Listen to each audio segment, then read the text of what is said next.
आज बात करते हैं राजस्थान के इतिहास से निकली त्याग और बलिदान की एक ऐसी कहानी की जो आज भी लोगों को प्रेरणा देती है। ये कहानी है गोरा और बादल की, एक ऐसी वीर गाथा जिसे सम्मान के लिए खून से लिखा गया था। एक बहुत ही मशहूर कविता की पंक्तियां हैं, दोहराता हूं सुनो रक्त से लिखी हुई कुर्बानी, जिसके कारण मिट्टी भी चंदन है राजस्थानी। ये लाइनें इस कहानी का ना, इस महागाथा का सार हैं। एक ऐसा बलिदान जिसने राजस्थान की मिट्टी को चंदन जैसा पवित्र बना दिया। तो चलिए इसी के साथ शुरू करते हैं। तो कहानी का पहला हिस्सा है सम्मान का एक महाकाव्य। ये एक रानी की गुहार की कहानी है और एक ऐसे राज्य की जो बहुत बड़े संकट में फंस चुका था। बात है साल 1303 की। दिल्ली के सुल्तान अलाउद्दीन खिलजी ने धोखे से चित्तौड़गढ़ के राजा रतन सेन को बंदी बना लिया था। अब पूरे मेवाड़ के सामने एक नामुमकिन सी शर्त रखी गई, या तो रानी पद्मिनी को सुल्तान के हवाले कर दो या फिर राजा का सर कलम कर दिया जाएगा। सोचिए, पूरा राज्य एक भयानक दुविधा में था।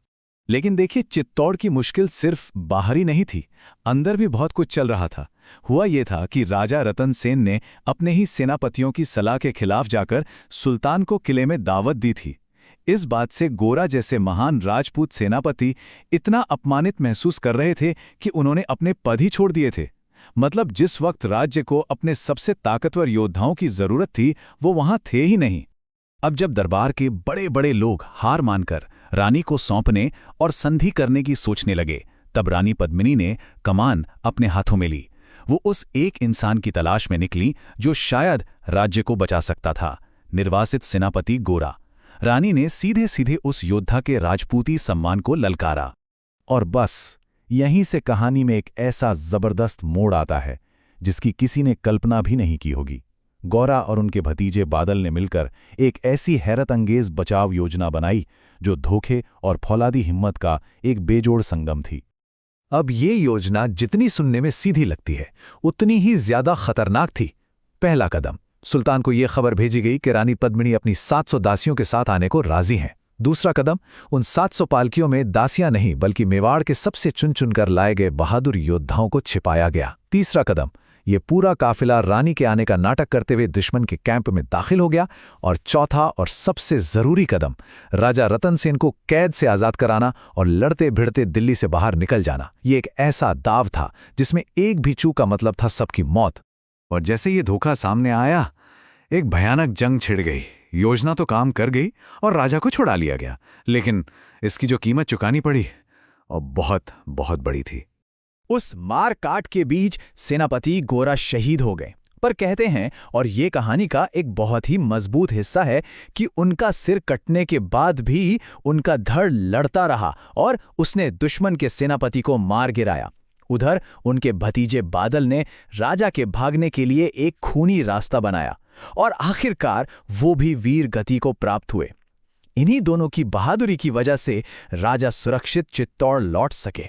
अब देखिए, वीरता की ये अविश्वसनीय कहानी सुनकर रोंगटे खड़े हो जाते हैं, है ना? लेकिन ये अपने साथ एक बहुत बड़ा और जरूरी सवाल भी लाती है। सवाल ये कि इस पूरी वीर गाथा में कितना सच है, कितना इतिहास है और कितना हिस्सा एक महाकाव्य है। यहीं से हम कहानी सुनने से हटकर अब थोड़ी ऐतिहासिक पड़ताल की तरफ बढ़ते हैं। यहाँ एक बहुत जरूरी बात पर ध्यान देना होगा।